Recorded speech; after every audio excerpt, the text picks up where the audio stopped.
जय हिंद दोस्तों, मैं Suman Patel Lead Mathematics YouTube channel पर आपका स्वागत करता हूं। आज जो है बिहार दरोगा प्री का केबीसी नैनो का सेट नंबर 6 होगा। इसके पहले हम 5 कंप्लीट सेट का डिस्कशन करवा चुके हैं। उसका लिंक हम प्ले लिस्ट का लिंक इसके डिस्क्रिप्शन में दे देंगे और जिसको भी इसका PDF प्राप्त करना हो वह मेरा टेलीग्राम चैनल लीड मैथमेटिक्स को ज्वाइन करें, वहाँ पे सारा PDF आपको मिल जाएगा। और अगर आपको यह वीडियो अच्छा लगे तो मेरा चैनल को जरूर सब्सक्राइब कीजिए। तो चलिए देखते हैं क्वेश्चन नंबर 1, सेट नंबर 6 का क्वेश्चन नंबर 1। सेट नंबर 6 का क्वेश्चन 1 है, कहता है कि MRI निम्नलिखित में से क्या है। तो MRI का फुल फॉर्म पूछ रहा है, तो इसका राइट आंसर होगा magnetic resonance imaging, option C इसका राइट आंसर होगा। चलिए आगे चलते हैं क्वेश्चन नंबर 2 पे। कहता है कि लौंग है क्या। तो लौंग जो है सूखे फल है, क्या है, सूखे फूल है, क्या है, सूखे फूल। और इसका शीर्ष उत्पादक राज्य जो है वह तमिलनाडु और केरल है। कौन सा है, तमिलनाडु और केरल है। चलिए आगे चलते हैं क्वेश्चन नंबर 3। फेरोमोन्स सामान्यतः उत्पन्न किया जाता है। तो फेरोमोन्स जो है यह कीटों द्वारा उत्पन्न किया जाता है। किसके द्वारा, कीटों द्वारा। और इसके गंध से जो है, गंध के आधार पर अपना मार्ग को पहचानता है कीट लोग। ठीक है, चलिए आगे चलते हैं क्वेश्चन नंबर 4। वनस्पति तेल से वनस्पति घी बनाने में प्रयुक्त होने वाली कौन सी गैस है। तो इसका राइट आंसर होगा हाइड्रोजन। हाइड्रोजनीकरण विधि द्वारा जो है तेल को कठोर, इसको देखिए तेल को जो है ना कठोरीकरण भी कहा जाता है। ठीक है, तेल का कठोरीकरण भी कहा जाता है इसको। आगे चलते हैं क्वेश्चन नंबर 5। CO यानी कार्बन मोनोऑक्साइड का आवंध क्रम क्या है। तो इसका राइट आंसर होगा ऑप्शन नंबर डी, 3 है, 3। चलिए नेक्स्ट क्वेश्चन चलते हैं क्वेश्चन नंबर 6। स्टेनलेस स्टील का एक मिश्र धातु है। स्टेनलेस स्टील एक मिश्र धातु है किसका, तो लोहे और क्रोमियम का, जो कि ऑप्शन बी आपका राइट आंसर होगा, ऑप्शन नंबर बी। आगे है क्वेश्चन नंबर 7। जीन के भीतर अनुक्रमांक आधार परिवर्तन क्या कहलाता है। तो इसका कहलाता है उत्परिवर्तनवाद। क्या कहलाता है, उत्परिवर्तनवाद, ऑप्शन बी आपका राइट आंसर होगा। नेक्स्ट क्वेश्चन है क्वेश्चन नंबर 8। क्वेश्चन नंबर 8 है कि पौधे जो नमक युक्त मिट्टी में उगते हैं क्या कहते हैं। तो नमक युक्त जो मिट्टी में उगते हैं उसको हैलोफाइट कहते हैं। क्या कहते हैं, हैलोफाइट कहते हैं। और मरुस्थल में जो उगते हैं उसको जीरोफाइट कहते हैं। क्या कहते हैं, जीरोफाइट। और जल में जो उगते हैं उसको जलोद्भिद कहते हैं। क्या कहते हैं, जलोद्भिद कहते हैं। नेक्स्ट क्वेश्चन चलते हैं क्वेश्चन नंबर 9। गामा किरणें, क्वेश्चन नंबर 9 है कि गामा किरणें होती है। तो गामा किरणें उच्च ऊर्जा वाले विद्युत चुंबकीय तरंग होती है, जो कि ऑप्शन डी आपका राइट आंसर होगा। उच्च ऊर्जा वाली विद्युत चुंबकीय तरंग होता है। नेक्स्ट क्वेश्चन चलते हैं क्वेश्चन। और गामा किरण की खोज किसने किया था, हेनरी बैकुरल ने। किसने किया था, हेनरी बैकुरल। ये भी क्वेश्चन पूछता है, इसको ध्यान में रखिएगा। चलिए आगे चलते हैं 10 नंबर पे। 10 नंबर क्वेश्चन है, एक निम्नलिखित में से किसका और अधिक विभाजन नहीं किया जा सकता है। तो अणु और परमाणु का और अधिक विभाजन नहीं किया जा सकता है। इसका राइट आंसर होगा ऑप्शन नंबर ए। चलिए आगे चलते हैं क्वेश्चन नंबर 11 पे। कहता है कि परमाणु के नाभिक में डैश होते हैं। तो परमाणु के नाभिक में प्रोटॉन और न्यूट्रॉन होते हैं। क्या होते हैं, प्रोटॉन और न्यूट्रॉन, ऑप्शन बी आपका राइट आंसर होगा।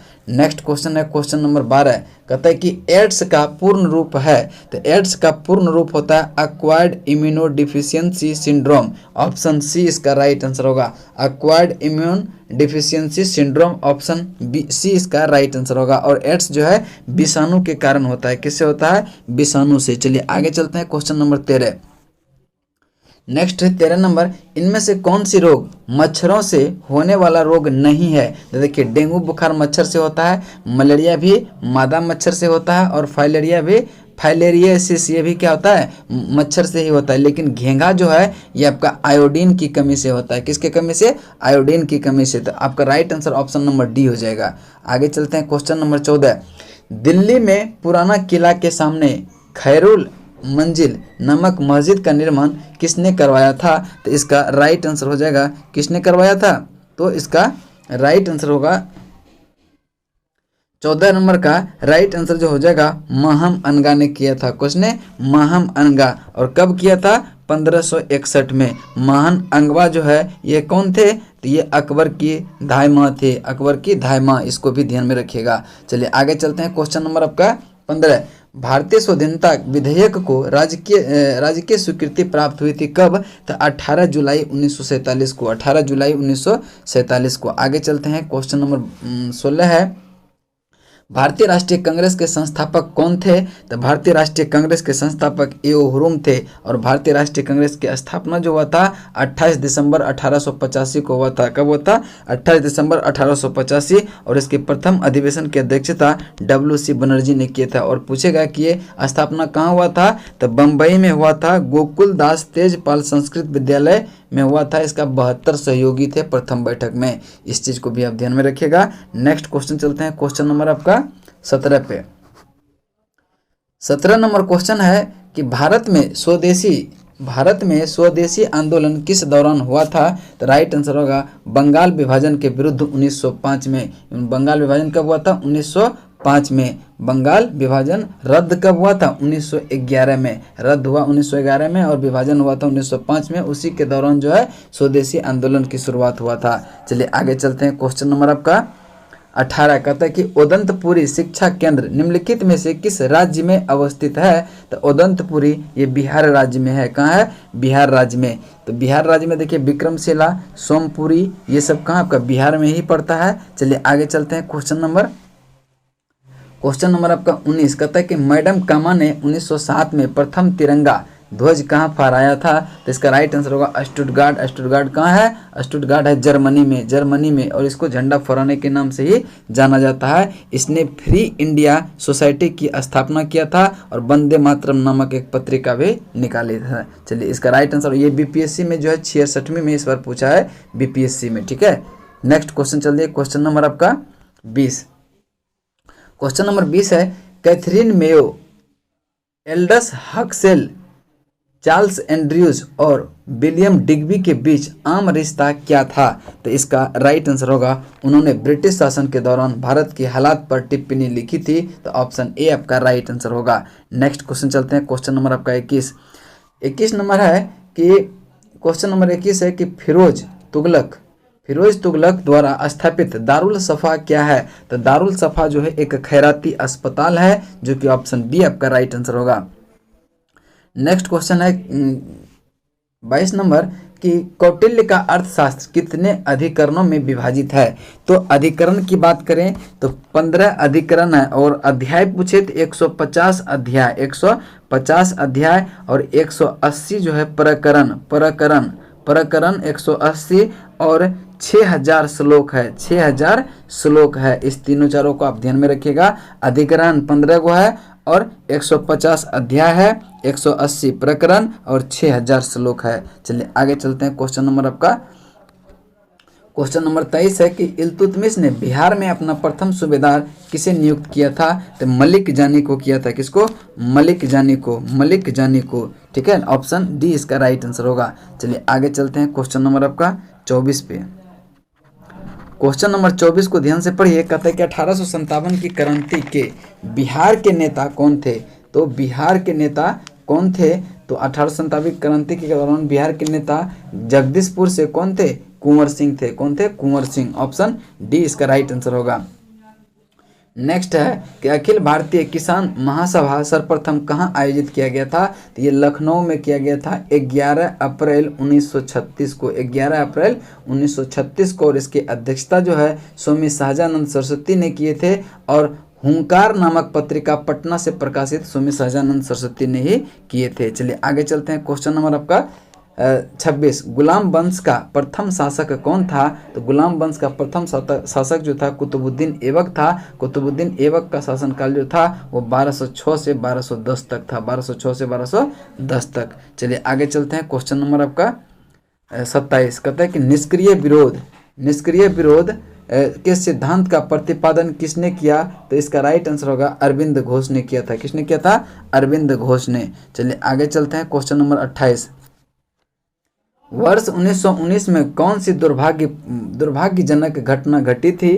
तो इसका राइट आंसर होगा कौन सा घटी थी? जालियांवाला बाग हत्याकांड हुआ था 13 अप्रैल 1919 को, 13 अप्रैल 1919 को हुआ था। उस समय बंगाल का जो लेफ्टिनेंट गवर्नर था माइकल ओ डायर था, और गोली चलाने का आदेश जो दिया था REH डायर ने दिया था। और माइकल ओ डायर की हत्या जो है 1940 में उधम सिंह ने लंदन में जाके किया था। चलिए आगे चलते हैं। क्वेश्चन नंबर आपका 29, बुद्ध शब्द का अभिप्राय क्या है? तो बुद्ध शब्द का अभिप्राय जो है वह ज्ञान से प्रकाशित एक व्यक्ति है, ऑप्शन डी। नेक्स्ट क्वेश्चन चलते हैं। क्वेश्चन नंबर 30, मुमताज महल किस प्रसिद्ध मुगल बादशाह की पत्नी थी? तो मुमताज महल किस प्रसिद्ध मुगल बादशाह की पत्नी थी? तो इसका राइट आंसर जो होगा शाहजहां की पत्नी थी। शाहजहां का शासनकाल जो था वह 1629 से 1658 के बीच था। इसको आप ध्यान में रखिएगा। चलिए आगे चलते हैं। क्वेश्चन नंबर आपका 31 कहता है कि हर्षवर्धन की जीवनी हर्ष चरित्र के लेखक है। तो कौन है हर्ष चरित्र के लेखक? तो बाण भट्ट है, जो कि ऑप्शन सी आपका राइट आंसर होगा। आगे चलते हैं। क्वेश्चन नंबर 32 पे, भारत में रैयतवाड़ी व्यवस्था का प्रारंभ किसके द्वारा किया गया था? तो अलेक्जेंडर रीड और टॉमस मुनरो द्वारा किया गया था। तो ऑप्शन बी आपका राइट आंसर होगा। नेक्स्ट क्वेश्चन चलते हैं। क्वेश्चन नंबर 33 पे, क्वेश्चन नंबर 33 को देखिएगा ध्यान से। कहता है कि त्रिपिटक धार्मिक ग्रंथ है किसका? बौद्धों का। कौन कौन सा त्रिपिटक है? तो सुत्त पिटक, फिर है एक अभिधम पिटक, और एक है विनय पिटक, और एक है क्या? विनय पिटक। तीनों याद रखिएगा, सुत्त पिटक, अभिधम पिटक और एक विनय पिटक। किससे संबंधित है? बौद्धों से। चलिए आगे चलते हैं। क्वेश्चन नंबर 34 कहता है कि बक्सर का युद्ध किस के बीच लड़ा गया था? तो बक्सर का युद्ध जो है मीर कासिम और अंग्रेज के बीच। तो मीर कासिम के साथ कौन कौन थे? तो शुजा-उद-दौला थे, अवध का नवाब शाह आलम द्वितीय थे, ठीक है, यानी कि ये तीनों थे। और अंग्रेज का सेनापति जो थे वो हेक्टर मुनरो थे। और बक्सर का युद्ध 1764 में हुआ था, 1764 में। चलिए आगे चलते हैं। क्वेश्चन नंबर आपका है 35। कहता है निम्नलिखित देशों में से किसमें पंपा घास का मैदान है? तो देखिए पंपा घास का मैदान जो है अर्जेंटीना में भी पड़ता है और ब्राजील के दक्षिणी क्षेत्र में भी पड़ता है। तो आपका आयोग जो आंसर माना है वो क्या माना है? Option A. तो इसका राइट आंसर होगा ए, अर्जेंटीना। चलिए आगे चलते हैं। क्वेश्चन नंबर 36, निम्नलिखित देशों में से कौन सा विश्व में आयोडीन का अग्रणी उत्पादक है? तो आयोडीन सबसे ज्यादा चिली में उत्पादन होता है, सेकंड स्थान पर जापान है। चलिए आगे चलते हैं। क्वेश्चन नंबर आपका 37 कहता है कि मीथेन निम्नलिखित में से किससे निकलती या उत्सर्जित होती है? तो इसका राइट आंसर होगा कि केवल धान के खेत से भी निकलता है, ये दीमक से भी निकलता है, आर्द्र भूमि से भी ये निकलता है। तो इसका राइट आंसर होगा ए और बी दोनों। नेक्स्ट क्वेश्चन चलते हैं। क्वेश्चन नंबर 38 कहता है सूची 1 को सूची 2 से सुमेलित करें और नीचे दिए गए कूट का उपयोग करके सही उत्तर का चयन करें। एल्युमिनियम कंपनी है और स्थिति है। तो आप देखेंगे एल्युमिनियम कंपनी और स्थिति। तो बालको कहाँ पड़ता है? तो बालको कोरबा छत्तीसगढ़ में पड़ता है। कहाँ पड़ता है? बालको कोरबा छत्तीसगढ़ में। और अगर हिंडाल्को की बात करें तो हिंडाल्को पड़ता है रेणुकूट कहाँ पड़ता है? उत्तर प्रदेश में। कहाँ पड़ता है? उत्तर प्रदेश में। और इंडियन एल्युमिनियम कंपनी ये हीराकुंड में पड़ता है और हीराकुंड उड़ीसा में है। और नालको कोरापुट ये भी कहाँ आपका? उड़ीसा में है, नालको कोरापुट। तो आप देखेंगे इसका राइट आंसर होगा 2 4 1 3। तो देखते हैं 2 4 1 3 किस में है?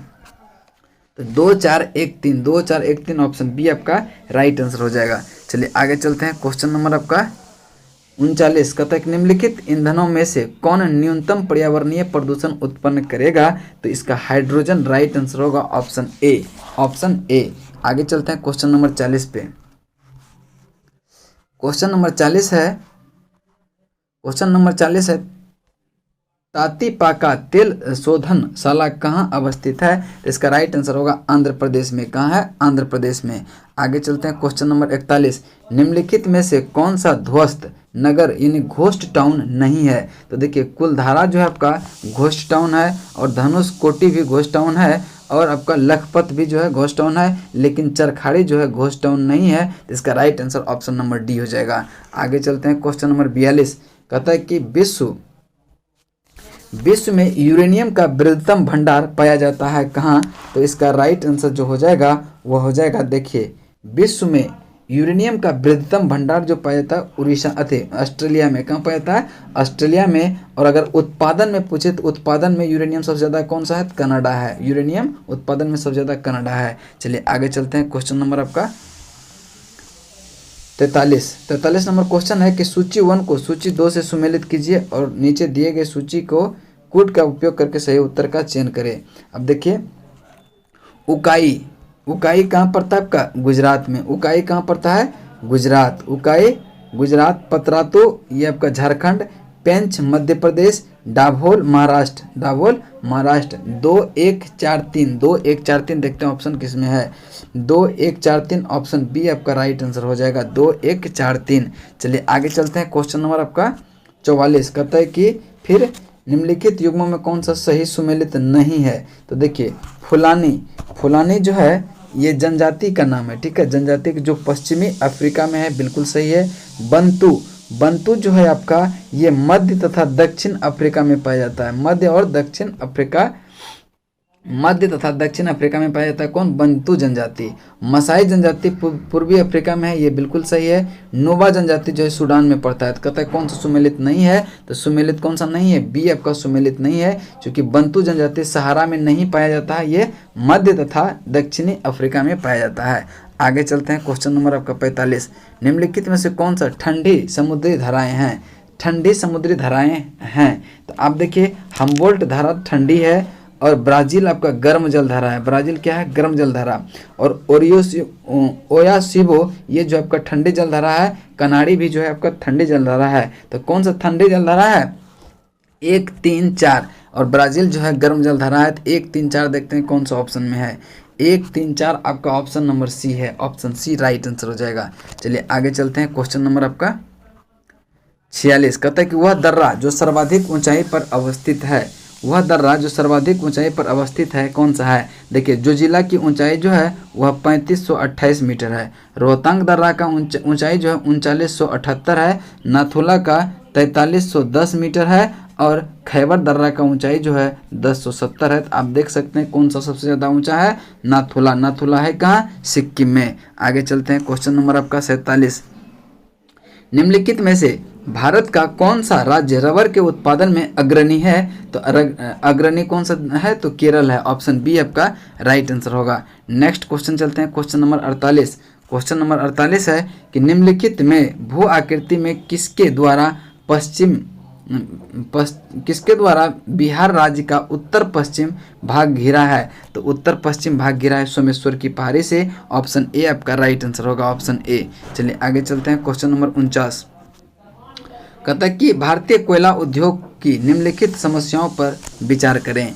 तो पहला जो है समस्या क्या है? तो देखिए निम्न कोटि का कोयला एवं कोयला संचालन में बाधा, बिल्कुल सही है। ये भी एक क्या है? कोयला उद्योग की समस्या है। धुलाई संस्थान की उपयोगिता की क्षमता में कमी, ये भी क्या है आपका एक कमी है। अब देखिए तीसरा है कि कोकिंग कोयला के आयात पर बढ़ती निर्भरता, ये भी क्या एक समस्या है। और कार्य संचालन की कीमतें, इसमें भी एक समस्या है। यानी कि इसका right answer option number B हो जाएगा। चारों सही है, यानी कि ऑप्शन बी। चलिए आगे चलते हैं कि 50 नंबर किस शासक वंश ने मंदिरों एवं ब्राह्मणों को सबसे अधिक ग्राम अनुदान में दिया था? तो इसका राइट आंसर होगा गुप्त वंशों ने। ऑप्शन ए इसका राइट आंसर होगा। आगे चलते हैं। क्वेश्चन नंबर 51 कि अंतर्राष्ट्रीय दिनांक रेखा खींचा जाता है प्रशांत महासागर से होकर। अंतर्राष्ट्रीय दिनांक रेखा का निर्धारण जो हुआ था 1884 में हुआ था और यह खींचा जाता है 180 डिग्री देशांतर से। 180 डिग्री देशांतर से। चलिए आगे चलते हैं। क्वेश्चन नंबर संसार की छत किसे कहते हैं? संसार की छत जो है पामीर के पठार को कहते हैं और यह पामीर की पठार जो है मंगोलिया और चीन में फैला हुआ है। मंगोलिया और चीन में। आगे चलते हैं। क्वेश्चन नंबर आपका 53 भारत अपनी आवश्यकता से अधिक उत्पादन किस चीज़ का करता है? तो चाय का उत्पादन आवश्यकता से अधिक करता है। ऑप्शन ए इसका राइट आंसर होगा। नेक्स्ट क्वेश्चन चलते हैं। क्वेश्चन नंबर 54 पे। क्वेश्चन नंबर 54 पे चलते हैं। कहता है कि भारत की जनसंख्या वृद्धि के संबंध में किस वर्ष को महान विभाजक वर्ष माना जाता है? तो 1921 को जो है महान विभाजक वर्ष के रूप में माना जाता है, क्योंकि इसमें जो है दशकीय जनसंख्या वृद्धि जो हुआ था वो नकारात्मक रही थी, इसलिए से इसको महान विभाजक वर्ष भी माना जाता है। चलिए आगे चलते हैं। क्वेश्चन नंबर 55 कहता है कि सरकारी आयोग की संतुति निम्नलिखित में से किससे संबंधित है? तो इसका राइट आंसर होगा केंद्र राज्य संबंध, ऑप्शन डी। आगे चलते हैं। कहता है कि भारतीय संविधान में राज्यों का संघ की संकल्पना को प्राप्त किया गया था कहाँ से? तो इसका राइट आंसर होगा ब्रिटिश नॉर्थ अमेरिका अधिनियम से, जो कि ऑप्शन सी आपका राइट आंसर होगा। नेक्स्ट क्वेश्चन है क्वेश्चन नंबर 57। कहता है कि किसी जाति तथा जनजाति को अनुसूचित जाति तथा अनुसूचित जनजाति घोषित करने हेतु शक्ति संपन्न संवैधानिक प्राधिकार है, तो यह कौन सा है? भारत का राष्ट्रपति है। कौन सा? भारत का राष्ट्रपति। और अनुच्छेद 341 के तहत किसी को अनुसूचित जाति घोषित करते हैं और अनुच्छेद 342 के तहत अनुसूचित जनजाति घोषित किया जाता है। तो दोनों चीज़ आप ध्यान में रखिएगा। आगे चलते हैं। क्वेश्चन नंबर 58 भारत में नागरिकों के मौलिक अधिकार में संशोधन कौन करता है? तो मौलिक, देखिए यहाँ किसकी बात कर रही है? मौलिक अधिकार के संशोधन की, ठीक है, संशोधन की बात करें तो इसका राइट आंसर होगा कौन? संसद, जो कि किसमें है? भाग 20 के अनुच्छेद 368 में वर्णित है। इस चीज़ को आप ध्यान में रखिएगा। चलिए आगे चलते हैं। क्वेश्चन नंबर 59 निम्नलिखित में से कौन सा एक भारत के संविधान का संघीय लक्षण नहीं है? तो इसका राइट आंसर जो होगा आपका एकहरी नागरिकता, यह संघीय लक्षण नहीं है। बाकी केंद्र एवं राज्यों के बीच शक्ति का बंटवारा, ये बिल्कुल सही है। पूर्ण रूप से लिखित संविधान, ये भी सही है। स्वतंत्र न्यायपालिका, ये भी क्या आपका सही है, यानी कि आपका राइट आंसर कौन सा हो जाएगा? एकहरी नागरिकता, ऑप्शन सी। आगे चलते हैं। क्वेश्चन नंबर 60 निम्नलिखित में से कौन अपने प्रधानमंत्रित्व काल में लोकसभा के सदस्य थे? लोकसभा के सदस्य थे तो चंद्रशेखर, ऑप्शन सी आपका राइट आंसर होगा। इसका कार्यकाल जो था 10 नवंबर 1990 से 21 जून 1991 के बीच रहा। चलिए आगे चलते हैं। क्वेश्चन नंबर आपका क्वेश्चन नंबर कौन सा है? 61 नंबर है कि सर्वोच्च न्यायालय का न्यायाधीश अपना पद त्याग सकता है पत्र लिखकर, किसको? राष्ट्रपति को पद लिखकर, ऑप्शन बी आपका राइट आंसर होगा। आगे चलते हैं। क्वेश्चन नंबर आपका 62 कहता है कि अनुसूचित जाति और अनुसूचित जनजाति के लिए एक राष्ट्रीय आयोग गठित करने का प्रावधान संविधान के किस अनुच्छेद के अंतर्गत आता है? 338 और 338 ए में, यानी कि ऑप्शन ए आपका राइट आंसर होगा। और इसको कब जोड़ा गया था? तो 89वें संविधान संशोधन अधिनियम 2003 में। चलिए आगे चलते हैं। इसको नेक्स्ट क्वेश्चन है 63 निम्नलिखित में से कौन राज्य आयोग तथा राज्य सरकार के बीच समन्वयकर्ता का कार्य करता है? तो इसका राइट आंसर जो हो जाएगा 63 का सी हो जाएगा, राष्ट्रीय विकास परिषद। और राष्ट्रीय विकास परिषद की स्थापना जो हुआ था 6 अगस्त 1952 को। और राष्ट्रीय विकास परिषद का जो अध्यक्ष होता है वह प्रधानमंत्री होता है। चलिए आगे चलते हैं। क्वेश्चन नंबर 64 पे राष्ट्रीय विधानसभा में कोई भी धन विधेयक पुनर्स्थापित नहीं की जा सकती है बगैर किसके? तो बगैर राज्य के राज्यपाल की संतुति के बगैर नहीं हो सकता, यानी कि ऑप्शन बी आपका राइट आंसर हो जाएगा। 65 नंबर क्वेश्चन है कि निम्नलिखित में से किस समिति में राज्यसभा का प्रतिनिधित्व नहीं होता है? तो इसका राइट आंसर जो हो जाएगा वो हो जाएगा आकलन समिति, ऑप्शन सी, आकलन समिति, ऑप्शन सी। इसमें 30 सदस्य सभी लोकसभा के ही होते हैं, राज्यसभा के नहीं होते हैं। आकलन समिति को ही प्राकलन समिति भी कहा जाता है। चलिए आगे चलते हैं। क्वेश्चन नंबर 66 लोकसभा द्वारा विचारार्थ भेजे गए वित्त विधेयक को राज्यसभा अधिकतम कितने दिनों तक रोके रख सकती है? तो इसका राइट आंसर होगा 14 दिन तक। वित्त विधेयक है तो 14 दिन तक, वित्त विधेयक 14 दिन तक। चलिए आगे चलते हैं। क्वेश्चन नंबर आपका 67 इनमें से कौन सा राज्य के नीति निर्देशक सिद्धांत में सम्मिलित नहीं है? तो इसका राइट आंसर जो हो जाएगा ऑप्शन डी हो जाएगा, सूचना का अधिकार, ऑप्शन डी, सूचना का अधिकार। चलिए नेक्स्ट क्वेश्चन चलते हैं। क्वेश्चन नंबर आपका 68 नंबर क्वेश्चन है कि भारतीय संविधान का स्पष्टतः प्रेस की आज़ादी की व्यवस्था नहीं करता है, किंतु यह आज़ादी अंतर्निहित है। अनुच्छेद किसमें? अनुच्छेद 19 के ए में, अनुच्छेद 19 के ए में। ठीक है, आगे चलते हैं। क्वेश्चन नंबर आपका 69, निम्नलिखित में से कौन भूमि रिकॉर्ड अधिकारी है? कौन भूमि रिकॉर्ड अधिकारी है? तो इसका राइट आंसर होगा पटवारी। कौन सा है? पटवारी। और यह प्रणाली जो है शेरशाह सूरी के समय से ही प्रारंभ हुआ था और अकबर ने इसको बढ़ावा दिया था, अकबर ने इसको बढ़ावा दिया था पटवारी के अथी को। ठीक है, चलिए आगे चलते हैं। क्वेश्चन नंबर 70, राष्ट्रपति संसद का हिस्सा होता है। ऑप्शन बी आपका राइट आंसर होगा। आगे चलते हैं। क्वेश्चन नंबर 71 कहता है कि भारत का प्रधानमंत्री किसके प्रति जवाबदेह है? तो भारत का प्रधानमंत्री यह लोकसभा के प्रति जवाबदेह है। देखिए, अगर पूछे कि भारत के प्रधानमंत्री की नियुक्ति अनुच्छेद 75 के ए के तहत राष्ट्रपति द्वारा किया जाता है और प्रधानमंत्री जो है लोकसभा के प्रति जवाबदेही होता है। ये किस अनुच्छेद में किया गया है? तो अनुच्छेद 75 के 3 में, 75 के 3 में। इस चीज़ को ध्यान में रखिएगा। चलिए आगे चलते हैं। कहते हैं कि एक एमपी की सीट को रिक्त घोषित किया जा सकता है यदि वह सदन में लगातार अवधि के लिए अनुपस्थित रहता है, तो लगातार 2 महीना के लिए। और यह किस अनुच्छेद में कहा गया है? तो अनुच्छेद 101 के 4 में, अनुच्छेद 101 के 4 में कहा गया है कि अगर एमपी की सीट को रिक्त कर दिया जाएगा यदि वह सदन में 2 माह तक अब्सेंट रहता है बिना इन्फॉर्मेशन के।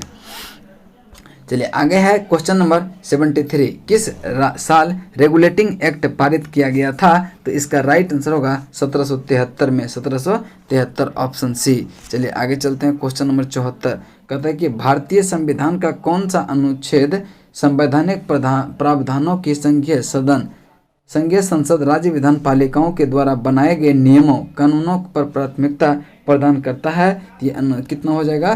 245 अनुच्छेद के तहत। ऑप्शन सी आपका राइट आंसर होगा।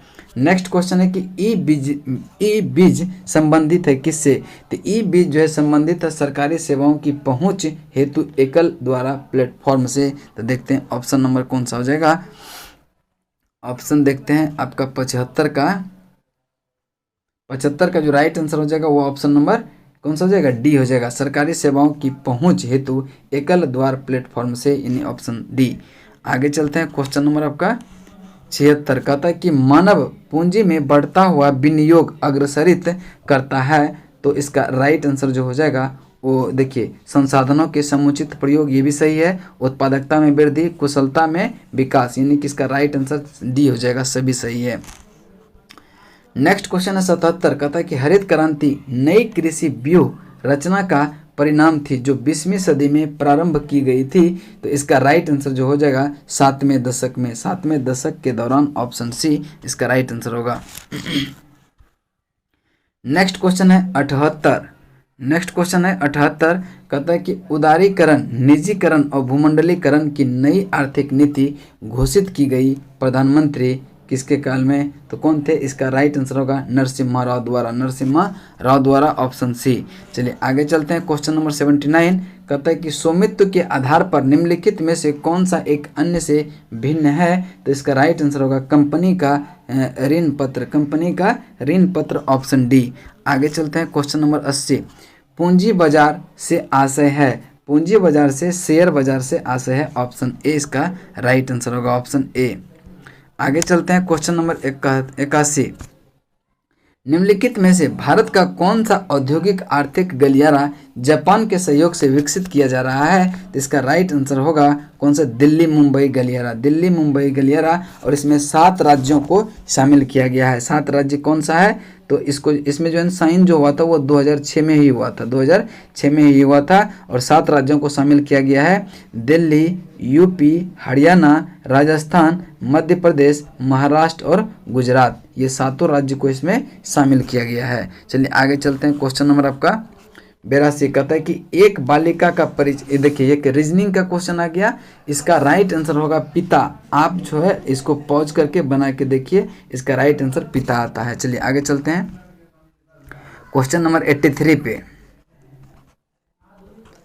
83 नंबर क्वेश्चन जो है कहता है कि कनिष्क के शासनकाल में बौद्ध सभा किस नगर में आयोजित की गई थी? तो इसका राइट आंसर जो होगा ये कश्मीर के कुंडलग्राम में, और उसका अध्यक्ष थे वसुमित्र। कौन थे? वसुमित्र। प्रथम जो हुआ था वो राजगिरी में हुआ था, दूसरा वैशाली में, तीसरा पाटलिपुत्र और चतुर्थ जो हुआ था कश्मीर में कुंडलग्राम में हुआ था। चलिए आगे चलते हैं। क्वेश्चन नंबर 84 कहता है कि इंडिया फॉर इंडियंस किताब किसने लिखी है? तो इंडिया फॉर इंडियंस CR दास ने लिखा है। कौन लिखा है? CR दास ने। ऑप्शन ए आपका राइट आंसर होगा। नेक्स्ट क्वेश्चन है, निम्नलिखित संवैधानिक उपचारों में से किसे पोस्टमार्टम भी कहा जाता है? पोस्टमार्टम किसे कहा जाता है? अधिकार परीक्षता को पोस्टमार्टम भी कहा जाता है। चलिए आगे चलते हैं। क्वेश्चन नंबर आपका 86 कहता है कि भारत में अभ्रक के सर्वाधिक उत्पादक राज्य कौन सा है? तो इसका राइट आंसर होगा बिहार और झारखंड। Option B.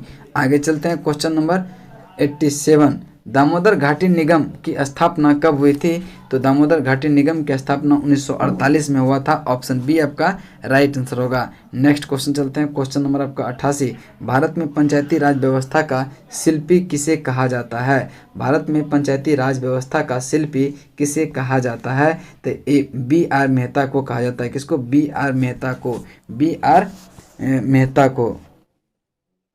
और देखिए 1957 में त्रिस्तरीय पंचायती राज व्यवस्था की संतुति इसी ने किया था। चलिए नेक्स्ट क्वेश्चन चलते हैं। क्वेश्चन नंबर आपका बलवंत राय, BR का मेहता का मतलब बलवंत राय मेहता समिति। ठीक है, देखिए आगे चलते हैं। 89 हिमालय पर्वत जिस पर्वत पेटियों में विभाजित है उनका नाम क्या है? तो सबसे पहले क्या है? ट्रांस हिमालय, उसके बाद बृहद हिमालय, उसके बाद लघु, उसके बाद नीचे है शिवालिक। यानी कि ऑप्शन ए ही आपका राइट आंसर हो जाएगा। आगे चलते हैं। क्वेश्चन नंबर 89 के बाद 90 पे 19 नंबर क्वेश्चन देखिए मैथ का है, रीजनिंग का है। ठीक है, रीजनिंग का है। इसका राइट आंसर जो हो जाएगा वह 12वां हो जाएगा, 12वां। Option D. नेक्स्ट क्वेश्चन है आपका 91 सिक्किम भारत का एक राज्य बना कब? तो ये 35वां संविधान संशोधन 1974, 35वां संविधान संशोधन 1974 को। चलिए आगे चलते हैं। क्वेश्चन नंबर आपका 92 भी देखिए क्या है आपका, ये भी रीजनिंग का क्वेश्चन है। ठीक है, रीजनिंग का है। तो इसका राइट आंसर जो हो जाएगा वह कितना हो जाएगा? वह 9 हो जाएगा, 9 हो जाएगा। ठीक है, आगे चलते हैं। सर्वोच्च न्यायालय का न्यायाधीश अपना पद जो है त्याग सकता है पत्र लिखकर किसको? राष्ट्रपति को। ऑप्शन बी आपका राइट आंसर होगा। नेक्स्ट क्वेश्चन चलते हैं। क्वेश्चन नंबर आपका 94 नंबर क्वेश्चन है कि सेल्सियस स्केल पर मानव शरीर का सामान्य तापमान 36.9 डिग्री सेंटीग्रेड होता है। नेक्स्ट क्वेश्चन चलते हैं। क्वेश्चन नंबर आपका 95 कहता है कि ठंडा के समय लोहे के गुटके और लकड़ी के गुटके को प्रातःकाल छुएं तो लोहा गुटका ठंडा लगता है, क्योंकि जो है लकड़ी की तुलना में लोहा उष्मा का अच्छा चालक होता है। ऑप्शन बी आपका राइट आंसर हो जाएगा। आगे चलते हैं। क्वेश्चन नंबर आपका 96 आपका मैथ का है, और इसका राइट आंसर जो होगा उसका राइट आंसर देखिए इसमें जो दिया है कोई नहीं होगा, यानी कि इसका राइट आंसर जो हम बता दे रहे हैं कितना होगा? 11.07% होगा। इसको आप बना के देख लीजिएगा। ठीक है, चलिए आगे चलते हैं कि पानी की अस्थायी कठोरता के लिए निम्न में से कौन सा उत्तरदायी है? तो कैल्शियम और मैग्नीशियम के क्लोराइड्स व सल्फेट। देखते हैं किस ऑप्शन में है, किस ऑप्शन में है। तो इसका देखते हैं कि ऑप्शन नंबर किस में है? 1 में है, कैल्शियम और मैग्नीशियम के क्लोराइड्स व सल्फेट। ऑप्शन ए सही होगा। चलिए आगे चलते हैं। क्वेश्चन नंबर आपका 98 चूहे मारने का जहर किस रासायनिक पदार्थ के बनते हैं? तो इसका राइट आंसर होगा पोटेशियम साइनाइड के। Option C. नेक्स्ट क्वेश्चन चलते हैं। क्वेश्चन नंबर 99 मेंडले ने अपने शोध के लिए जिस पौधे का प्रयोग किया वह क्या था? मटर का पौधा था। कौन सा था? मटर का पौधा था। चलिए नेक्स्ट क्वेश्चन देखते हैं। 100 नंबर यानी 100 नंबर क्वेश्चन है कि अस्थिर जल पर तेल छिड़कने पर मलेरिया का नियंत्रण किया जा सकता है। इसका कारण है आपका क्या?